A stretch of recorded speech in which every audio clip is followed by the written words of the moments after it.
दोस्तों बहुत बहुत स्वागत है ਤੁਹਾਡਾ ਸਾਰਿਆਂ ਦਾ ਗਿਲਜ ਮੈਂਟੋਰ ਦੇ ਆਫੀਸ਼ੀਅਲ YouTube ਚੈਨਲ ਤੇ। ਮੈਂ ਉਮੀਦ ਕਰ ਰਿਹਾ ਤੁਸੀਂ ਜਿੱਥੇ ਵੀ ਹੋਵੋਗੇ ਠੀਕ ਠਾਕ ਹੋਵੋਗੇ। ਰਿਕਰੂਟਮੈਂਟ ਨੋਟੀਫਿਕੇਸ਼ਨ ਚ ਅੱਜ ਤੁਹਾਡੇ ਲਈ ਬਹੁਤ ਇੰਪੋਰਟੈਂਟ ਅਪਡੇਟਸ ਹੈ। ਟਰਾਈ ਸਿਟੀ ਦੇ ਵਿੱਚ ਰਿਕਰੂਟਸ ਆਊਟ ਹੋਈਆਂ ਨੇ, ਪੂਰੀ ਜਾਣਕਾਰੀ ਡਿਟੇਲ ਵਾਈਜ਼ ਤੁਹਾਡੇ ਨਾਲ ਸਾਂਝੀ ਕੀਤੀ ਜਾਏਗੀ।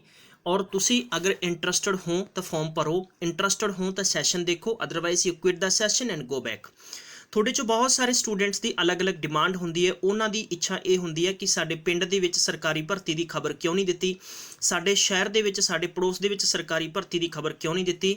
ਤਾਂ ਮੈਂ ਬਿਲਕੁਲ ਸੁਚੇਤ ਕਰਨਾ ਚਾਹਾਂਗਾ ਕਿ ਇਹ ਸਰਕਾਰੀ ਮਹਿਕਮਿਆਂ ਦੇ ਵਿੱਚ ਜੋ ਵੀ ਜਿਸ ਵੀ ਤਰੀਕੇ ਦਾ ਨੋਟੀਫਿਕੇਸ਼ਨ ਆਊਟ ਹੁੰਦਾ, ਚਾਹੇ ਉਹ ਪ੍ਰਾਈਵੇਟ ਹੈ, ਚਾਹੇ ਉਹ ਠੇਕੇ ਤੇ ਰੱਖਣਾ ਹੈ, ਚਾਹੇ ਉਹਨਾਂ ਨੇ ਕਿਸੇ ਨੂੰ ਬਿਨਾਂ ਇੰਟਰਵਿਊ ਭਰਤੀ ਕਰਨਾ ਹੈ, ਇਹ ਸਾਰੇ ਦਾ ਸਾਰਾ ਡਿਪਾਰਟਮੈਂਟ ਦਾ ਕੰਮ ਹੈ। ਇਹ ਸਾਡੀ ਇੱਛਾ ਨਹੀਂ ਹੁੰਦੀ। ਇਸ ਦੇ ਸੰਬੰਧਿਤ ਯਾਨੀ ਕਿੰਤੂ ਪਰੰਤੂ ਕਰਨ ਦੀ ਕੋਈ ਵੀ ਜ਼ਰੂਰੀ ਨਹੀਂ ਹੁੰਦਾ। ਬਹੁਤ ਸਾਰੇ ਸਟੂਡੈਂਟਸ ਗਾਲੀ ਗਲੋਚ ਕਰਦੇ ਨੇ, ਤਾਂ ਮੈਂ ਉਹਨਾਂ ਨੂੰ ਬਿਲਕੁਲ ਸਤਰਕ ਕਰਨਾ ਚਾਹਾਂਗਾ ਕਿ ਇਹ ਗਾਲੀ ਗਲੋਚ ਦਾ ਸਕਰੀਨਸ਼ਾਟ ਲੈ ਕੇ ਅਸੀਂ ਨੈਕਸਟ ਟਾਈਮ ਦੇ ਵਿੱਚ ਵੀਡੀਓ ਦੇ ਵਿੱਚ ਸ਼ੇਅਰ ਕਰਾਂਗੇ ਸਭ ਤੋਂ ਪਹਿਲਾਂ, ਤਾਂ ਕਿ ਤੁਹਾਡੇ ਸ਼ਹਿਰ, ਪਿੰਡ ਜਾਂ ਗਲੀ ਮੁਹੱਲੇ 'ਚ ਕੋਈ ਵੀ ਰਹਿਣ ਵਾਲਾ ਇਨਸਾਨ ਦੇਖੇਗਾ ਤਾਂ ਇਹ ਅਹਿਸਾਸ ਕਰੇਗਾ ਕਿ ਤੁਸੀਂ ਕਿਸ ਪ੍ਰਕਾਰ ਦੀ ਫਿਤਰਤ ਦੇ ਪਰਸਨ ਹੋ। ਇਸ ਦੇ ਵਿੱਚ ਜਿੰਨੇ ਵੀ ਪ੍ਰਕਾਰ ਦੀ ਜੋ ਵੀ ਅਪਡੇਟਸ ਹੁੰਦੀ ਹੈ ਅਸੀਂ ਪੂਰਨ ਤੌਰ ਤੇ ਤੱਥਾਂ ਦੇ ਆਧਾਰ ਤੇ ਤੁਹਾਡੇ ਤੱਕ ਪੇਸ਼ ਕਰਦੇ ਹਾਂ।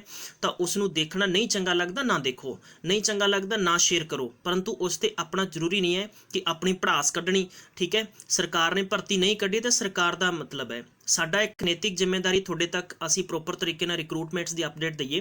ਕੋਈ ਇੱਦਾਂ ਨਹੀਂ ਕੋਈ ਮੀਡੀਆ ਚੈਨਲ ਤੁਹਾਨੂੰ ਕੋਈ ਨਿਊਜ਼ 18 ਜਾਂ ਕੋਈ ਹੋਰ ਚੈਨਲ ਤੁਹਾਨੂੰ ਸਰਕਾਰੀ ਭਰਤੀ ਦੀ ਫਲੈਸ਼ ਕਰਕੇ ਨਿਊਜ਼ ਦੇਗਾ, ਨਹੀਂ ਦੇਗਾ।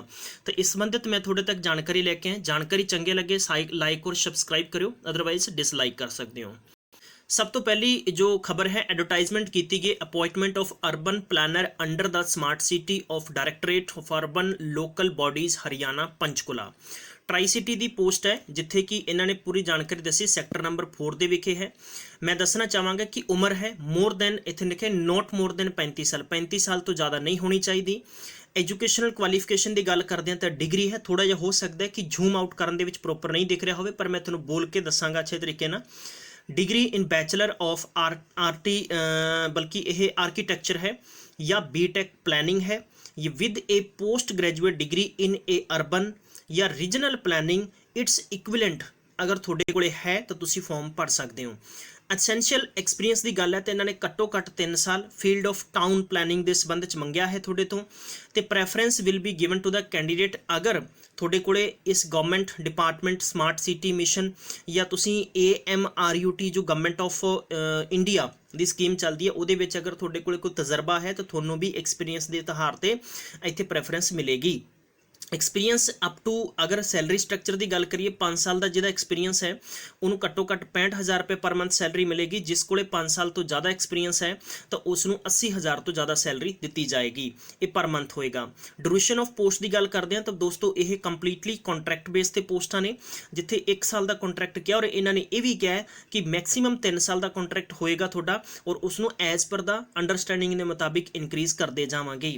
अप्लाई करने के संबंध च इन्होंने जानकारी दसी है कि तुसीं अपना एक CV यानी TP सैल, मैं पूरी जानकारी थोनों इस वीडियो के कमेंट बॉक्स अटैच कर दांगा, जिथे तुसी जाके अपना एक प्रॉपर तरीके नाल CV along with experience along with your documents तुसी सेंड कर सकते हो।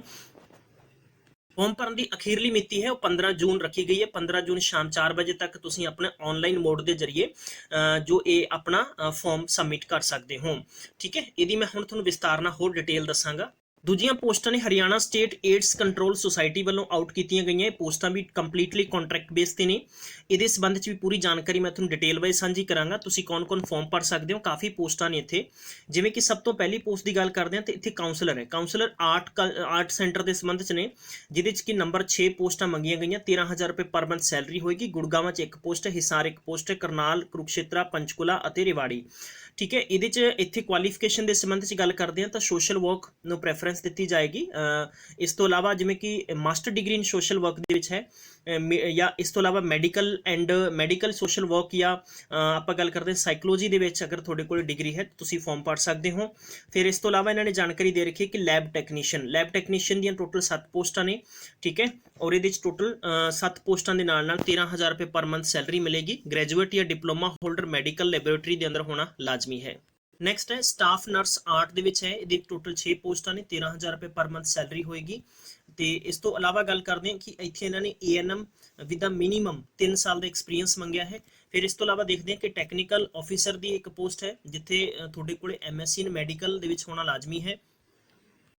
ਫਿਰ ਇਸ ਤੋਂ ਇਲਾਵਾ ਲੈਬ ਟੈਕਨੀਸ਼ੀਅਨ ਦੀ ਗੱਲ ਕਰਦੇ ਹਾਂ, ਇੱਕ ਪੋਸਟ ਮੰਗੀ ਗਈ ਹੈ, ਇੱਥੇ 20,000 ਰੁਪਏ ਪਰ ਮੰਥ ਸੈਲਰੀ ਹੋਏਗੀ। ਇਸ ਤਰੀਕੇ ਦਾ ਪਰਫਾਰਮਾ ਹੋਏਗਾ ਜੋ ਤੁਸੀਂ ਇਹਦੀ ਆਫੀਸ਼ੀਅਲ ਵੈਬਸਾਈਟ ਤੇ ਜਾ ਕੇ ਡਾਊਨਲੋਡ ਕਰ ਸਕਦੇ ਹੋ। ਨੇਮ ਆਫ ਐਪ ਜੋ ਤੁਸੀਂ ਪੋਸਟ ਲਈ ਅਪਲਾਈ ਕਰ ਰਹੇ ਹੋ, ਤੁਹਾਡਾ ਨੇਮ ਔਰ ਤੁਹਾਡਾ ਸਰਟੀਫਿਕੇਟਸ ਨੇ, ਅਗਰ ਕੋਈ ਰਿਜ਼ਰਵ ਕੈਟੇਗਰੀ ਚੋਂ ਹੈ ਤਾਂ ਤੁਹਾਡਾ ਪ੍ਰੋਪਰ ਤਰੀਕੇ ਨਾਲ ਇੱਕ ਡੋਮਿਸਾਈਲ ਹੋਣਾ ਚਾਹੀਦਾ ਹੈ। ਔਰ ਇਸ ਤੋਂ ਇਲਾਵਾ ਤੁਹਾਡੇ ਕੋਲੇ ਕੁਆਲੀਫਿਕੇਸ਼ਨ ਹੈ ਪ੍ਰੋਪਰ ਤਰੀਕੇ ਨਾਲ ਹੋਣੀ ਚਾਹੀਦੀ ਹੈ। ਅਗਰ ਤੁਸੀਂ ਜੋ ਵੀ ਫਾਰਮ ਭਰਦੇ ਹੋ ਉਹਦੇ ਸੰਬੰਧ 'ਚ ਤੁਹਾਡੀ ਮੈਚਿੰਗ ਹੋਣਾ ਲਾਜ਼ਮੀ ਹੈ। ਅਗਰ ਕਿਸੇ ਪ੍ਰਕਾਰ ਦੀ ਕੋਈ ਵੀ ਗਲਤੀ ਕਰਦੇ ਹੋ ਤਾਂ ਤੁਹਾਡਾ ਫਾਰਮ ਬਿਨਾਂ ਕਿਸੇ ਸ਼ਰਤ ਤੋਂ ਰਿਜੈਕਟ ਕੀਤਾ ਜਾਏਗਾ। ਇੱਥੇ ਇਹਨਾਂ ਨੇ ਕੁਝ ਹੋਰ ਵੀ ਹਦਾਇਤਾਂ ਦੱਸੀਆਂ ਕਿ ਕੈਂਡੀਡੇਟ ਜੋ ਵੀ ਆਪਣੇ ਪਰਫਾਰਮਾ ਭਰੇਗਾ ਉਹਦੇ ਉੱਪਰ ਪ੍ਰੋਪਰ ਤਰੀਕੇ ਨਾਲ ਉਸ ਪੋਸਟ ਦਾ ਨਾਮ ਲਿਖਣਾ ਹੈ ਜਿਸ ਲਈ ਤੁਸੀਂ ਅਪਲਾਈ ਕਰ ਰਹੇ ਹੋ।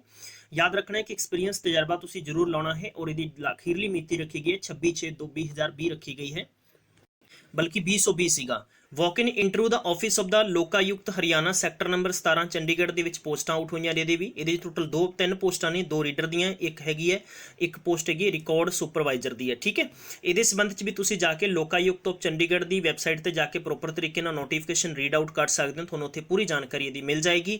ਔਰ ਇਹਦੇ ਸੰਬੰਧ 'ਚ ਵੀ ਵਧੇਰੀ ਅਪਡੇਟਸ ਦੇ ਲਈ ਇਹੀ ਜਾਣਕਾਰੀ ਬਿਨਾਂ ਕਿਸੇ ਲਿਖਤੀ ਪੇਪਰ ਤੋਂ ਤੁਹਾਡਾ ਇੱਥੇ ਸਿਲੈਕਸ਼ਨ ਹੋਏਗਾ। ਔਰ ਖਾਸ ਤੌਰ ਤੇ ਪ੍ਰੈਫਰੈਂਸ ਦੇ ਸੰਬੰਧ 'ਚ ਉਹਨਾਂ ਕੈਂਡੀਡੇਟਸ ਨੂੰ ਵੀ ਕਾਲ ਕੀਤਾ ਗਿਆ ਜਿਨ੍ਹਾਂ ਦੀ ਕਿਸੇ ਵੀ ਸਰਕਾਰੀ ਅਹੁਦੇ ਤੋਂ ਰਿਟਾਇਰ ਹੋਏ ਨੇ ਜਾਂ 65 ਸਾਲ ਤੋਂ ਜ਼ਿਆਦਾ ਉਮਰ ਨਹੀਂ ਹੈ, ਉਹਨਾਂ ਨੂੰ ਵੀ ਇੱਥੇ ਬੁਲਾਇਆ ਗਿਆ ਹੈ। ਇਹਨਾਂ ਨੇ ਇਹ ਗੱਲ ਕਲੀਅਰ ਕਹੀ ਹੈ ਕਿ equivalent farm of the post of invited the walk in interview ਜਾਂ ਇੱਥੇ ਐਪਟੀਟਿਊਡ ਟੈਸਟ ਵੀ ਕੀਤਾ ਜਾ ਸਕਦਾ ਹੈ। ਔਰ ਇਹ post complete purely contract base ਤੇ ਰਹੇਗੀ। ਮੈਂ ਤੁਹਾਨੂੰ ਬਾਰ-ਬਾਰ ਇਹ ਚੀਜ਼ਾਂ ਕਹਾਂਗਾ ਕਿ ਤਿੰਨੇ ਪ੍ਰਕਾਰ ਦੀਆਂ ਪੋਸਟਾਂ ਦੀ ਜਾਣਕਾਰੀ ਹੈ ਕੰਟਰੈਕਟ ਬੇਸ ਤੇ ਨੇ। ਇਹ ਕੰਟਰੈਕਟ ਤੁਹਾਡਾ ਸਾਲ ਦਾ ਹੋ ਸਕਦਾ, ਕਈਆਂ ਪੋਸਟਾਂ 'ਚ 3 ਸਾਲ ਦਾ ਹੋ ਸਕਦਾ। ਜੇ ਤੁਸੀਂ ਇੰਟਰਸਟਡ ਹੋ ਤਾਂ ਫਾਰਮ ਭਰੋ, ਅਦਰਵਾਈਜ਼ ਕੋਈ ਜ਼ਰੂਰਤ ਨਹੀਂ ਹੈ ਕਿ ਪੈਨਿਕ ਹੋਣ ਦੀ। ਠੀਕ ਹੈ, ਔਰ ਇਹ ਜਾਣਕਾਰੀ ਸੀ ਅੱਜ ਦੇ ਮੇਨ ਸਮਾਚਾਰਾਂ ਦੇ ਵਿੱਚ। ਤੁਹਾਨੂੰ ਚੰਗੀ ਲੱਗੀ ਜਾਣਕਾਰੀ, ਲਾਈਕ ਔਰ ਸ਼ੇਅਰ ਕਰਿਓ। ਤਦ ਤੱਕ ਆਪਣਾ ਖਿਆਲ ਰੱਖੋ। Take care, bye bye.